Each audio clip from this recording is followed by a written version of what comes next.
At least Kejriwal ಕೊಟ್ಟಾರೆ ಸಾಲ ಮಾಡಿದಾನೆ. ಇವಾಗ ಸಿದ್ದರಾಮಯ್ಯನವ್ರು ನಮ್ಗೆ ಕೊಟ್ಟಿದ್ದಾರೆ, ಅಟ್ಲೀಸ್ಟ್ ನಮ್ಮ ರೊಕ್ಕ ನಮ್ಮ ಟ್ಯಾಕ್ಸ್ ನಮ್ಗೆ ಕೊಟ್ಟು ಸಾಲ ಮಾಡಿದ್ದಾರೆ. ಈ ಹಿಂದಿದ್ದಂಥ ಸರ್ಕಾರ ಅಥವಾ BJP ಸರ್ಕಾರ ಅಥವಾ ಮೋದಿಯವ್ರ ಸರ್ಕಾರ ನಮ್ಗೆ ಏನೂ ಕೊಡಲಾರ, ಸುಮ್ಮನೆ ಅಂಕಿ ಸಂಖ್ಯೆಯನ್ನು ಕೊಟ್ಟು ಕೆಲವು ಜನಕ್ಕೆ ಯಾರಿಗೂ ಅದು ಬಡವರಲ್ಲಿಯೇ ಮತ್ತು ಬುದ್ಧಿವಂತರಿಗೆ ಮಾತ್ರ ಸಿಗುವಂಥ ವ್ಯವಸ್ಥೆಗಳು ಮಾಡಿಕೊಂಡು ಅದೇನು ಇವತ್ತು ಡಾಕ್ಯುಮೆಂಟ್ಸ್ ತೆಗೆಸ್ಬೋದು. ಎಷ್ಟು ಕಷ್ಟದ ಒಂದು BPL ಕಾರ್ಡ್ ತೆಗಿಬೇಕಪ್ಪ ಅಂದ್ರೆ ಒಬ್ಬ ನಿಜವಾದ ಬಡವ್ಗೆ 50,000 ರೂಪಾಯಿ ಖರ್ಚು ಮಾಡುವಂಥ ಪರಿಸ್ಥಿತಿ ಅದು ಇವತ್ತು. ಅದು ಕೇಳಿದ ತಕ್ಷಣ ಇಲ್ಲ ನಾವು ಭ್ರಷ್ಟಾಚಾರ ಇಲ್ಲ, ಯಾರು ತೆಗೆದುಕೊಳ್ಳೋದಿಲ್ಲ ಅಂತ ಹೇಳ್ತಾರೆ ವಿನಃ ಅಷ್ಟು ಕೊಡಲಾರ್ದ ಒಬ್ಬ BPL ಕಾರ್ಡ್ ಸಿಗಲಾರಂಥ ಪರಿಸ್ಥಿತಿ ಇವತ್ತದ. ಇದನ್ನು ಏನಪ್ಪ ಅಂತ ಇದೆಲ್ಲ ಟೇಬಲ್ ಕೆಳಗೆ ನಡೆಯುತ್ತದೆ. ಕೇಳಿದ್ಗಳು ಇಲ್ಲ ನಾವೆಲ್ಲ ಈಗ ಆನ್ಲೈನಲ್ಲಿ ಮಾಡ್ತಾಯಿದ್ವಿ, ನಾವು ದುಡ್ಡು ಹೋಗಿ ಮುಡುತ್ತದೆ ಅಂತ ಹೇಳ್ತಾ ಇದ್ದಾರೆ. ಇವತ್ತು ನೋಡಿರಿ ಮನೆಗಳು ಕಟ್ಟುವಲ್ಲೇ ಸಾಮಾನ್ಯವಾಗಿ 2.70 ಅಂದರೆ 2.70 ಲಕ್ಷ ರೂಪಾಯಿ ಕೊಡ್ತಾರೆ. ಅದ್ರಾಗ ಹೆಚ್ಚು ಕಡಿಮೆ 30,000 40,000 50,000 ಈ ನಡಿಕಿನ ಏಜೆಂಟ್ರೆ ಬಡೋದು ಹೋಗಿಬಿಟ್ಟಿರ್ತಾರೆ. ಅಂದಾಗ ಬಡವು ಬರುತ್ತಿರುತ್ತೆ, ದುಡ್ಡು ನೆಲೆಸಿದ ಕಮಿಷನ್ ಹೊಡಿತಾರೆ. ಅದು ಆನ್ಲೈನ್ ಮೇಲೆ ಕೊಡ್ತಾ ಇದ್ವಿ ನಾವು ಅಂತ ಹೇಳ್ತಾ ಇದ್ದಾರೆ. ಮೊದಲಿಗೆ 40-50 ರೂಪಾಯಿ ತೆಗೆದುಕೊಳ್ಳಾರ್ದ ಆನ್ಲೈನ್ಗೆ ಅವ್ರು ದುಡ್ಡೇ ಹಾಕುವುದಿಲ್ಲ. ಇದು ಸಹಿತ ದುರಂತ ನಡೀತಾ ಇದ್ದಾವೆ. ಇಂಥವು ಹೇಳ್ತಾ ಹೋದರೆ ನಿರಂತರವಾಗಿ ಸಾಕಷ್ಟು ನಾವು ಹೇಳ್ಬೋದು ಇದನ್ನು.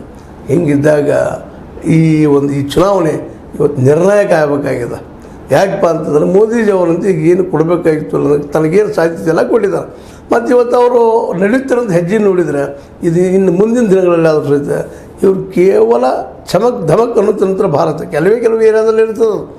ಅದು ಶ್ರೀಮಂತರಿದ್ದಂಥ ಏರಿಯಾದಲ್ಲಿದೆ. ಅಂಥವ್ರನ್ನಷ್ಟೇ ತೋರಿಸಿ ನಮ್ಮದು ಅಭಿವೃದ್ಧಿ ಆಗ್ಯದ, ನಾವು 3ನೇ ನಂಬರ್ ಇದ್ದೀವಿ 2ನೇ ನಂಬರ್ ಇದ್ದೀವಿ 1ನೇ ನಂಬರು ಆಗೋದಿಲ್ಲ ಅಂತಲ್ಲ. ಯಾಕಂದ್ರೆ ಬಂಡವಾಳ ತೋರಿಸೋದಲ್ಲ. ಒಂದು ದೇಶ ಸಮೃದ್ಧವಾದ ಯಾವಾಗಂದ್ರೆ ಆ ನಾಡಿನ ಆ ದೇಶದ ಪ್ರತಿಯೊಬ್ಬ ಪ್ರಜೆಯು ಹೊಟ್ಟೆಗೆ ನೆತ್ತಿಗೆ ಇರೋದು ನೆರಳ ಮಾಡಿಕೊಂಡು ಸುಂದರವಾದ ಬದುಕು ನಡೆಸುವಂಥ ಒಂದು ವ್ಯಕ್ತಿತ್ವ ಶಕ್ತಿ ಅವ್ರಿಗೆ ಬಂದಾಗ ಮಾತ್ರ ಆ ದೇಶ ಶ್ರೀಮಂತ ಆಗ್ತದೆ ವಿನಃ ಅಲ್ಲಿವರು ಶ್ರೀಮಂತ ಅಲ್ಲ.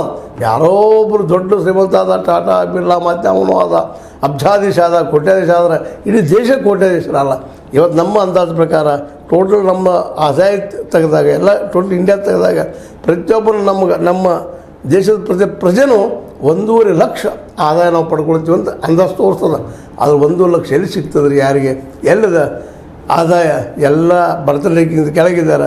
ಹೊಟ್ಟೆ ತುಂಬಿಸೋದು ಕಷ್ಟ ಆಗಿದೆ, ಅದರ ಜೊತೆಗೆ ಬದುಕು ಕಷ್ಟ ಆಗಿದೆ. ನೌಕರಿಗಳಿಲ್ಲ, ದುಡಿದ ಕೆಲಸಗಳಿಲ್ಲ. ಕೆಲಸ ಕೊಡ್ರಿ ಅಂದರೆ ಪಕೋಡ ಮಾಡ್ರಿ ಅಂತ ಹೇಳ್ತಾ ಇದ್ದಾರೆ.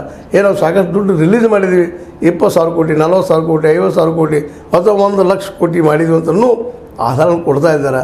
ಅದು ನಮ್ಮ ಜನಸಂಖ್ಯೆ 142 ಕೋಟಿ ಜನಸಂಖ್ಯೆ ಇದ್ದಾರೆ. ಅದರ ಮುಂದೆ ಇದೇನೂ ಅಲ್ಲ ಇವರೆಲ್ಲ ಮಾಡುತ್ತಿರುವಂಥ ಸಹಾಯ ಸಹಕಾರಗಳು. ಅದರಲ್ಲೂ ಆಯುಷ್ಮಾನ್ ಭಾರತ್ ಅಂತೇಳಿ ರೋಗ ಬಂದವರಿಗೆ ಕೊಡುತ್ತಿರುವಂಥ ಒಂದು ಪರಿಹಾರ 5 ಲಕ್ಷ ಕೊಡ್ತಾರೆ. ಅದು ತೊಗೋಬೇಕಾಗಿತ್ತಪ್ಪ ಅಂದ್ರೆ 5 ಲಕ್ಷ ಮೊದಲು 50,000 ಹಂಚಬೇಕಾಗ್ತದೆ.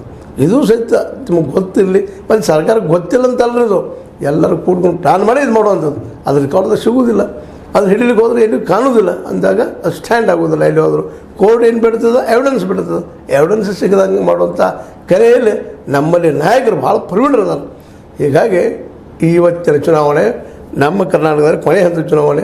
ಇವತ್ತು ನಾವು ಯಾರು ಯೋಗ್ಯರಿದ್ದಾರಪ್ಪ ಅನ್ನೋದು ಹುಡುಕುವಂಥದ್ದಾಗಿದೆ. ಇದ್ದಿದ್ರಲ್ಲಿ ಯಾರು ಒಳ್ಳೆಯವರಪ್ಪ, who is the best, something is better than nothing ಅಂತ. ಏನೂ ಇಲ್ಲ ಅನ್ನೋದು ಏನೋ ಒಂದದ ಅನ್ನೋದು ಸಮಾಧಾನ. ಹಾಗಾದರೆ ಇವತ್ತು ಕಾಂಗ್ರೆಸ್ಸಿಗರು ಭಾಳ ಅತ್ಯುತ್ತಮರು ಶ್ರೇಷ್ಠರು ಅಂತ ಹೇಳಿ ಹೊರಟಿಲ್ಲ. ಯಾಕಂದ್ರೆ ಅವರು ಅನೇಕ ತಪ್ಪುಗಳನ್ನು ಮಾಡಿದ್ದಾರೆ, ಅಜ್ಜೋ ಒಳ್ಳೆಯ ಕಾರ್ಯಗಳು ಮಾಡಿದ್ದಾರೆ.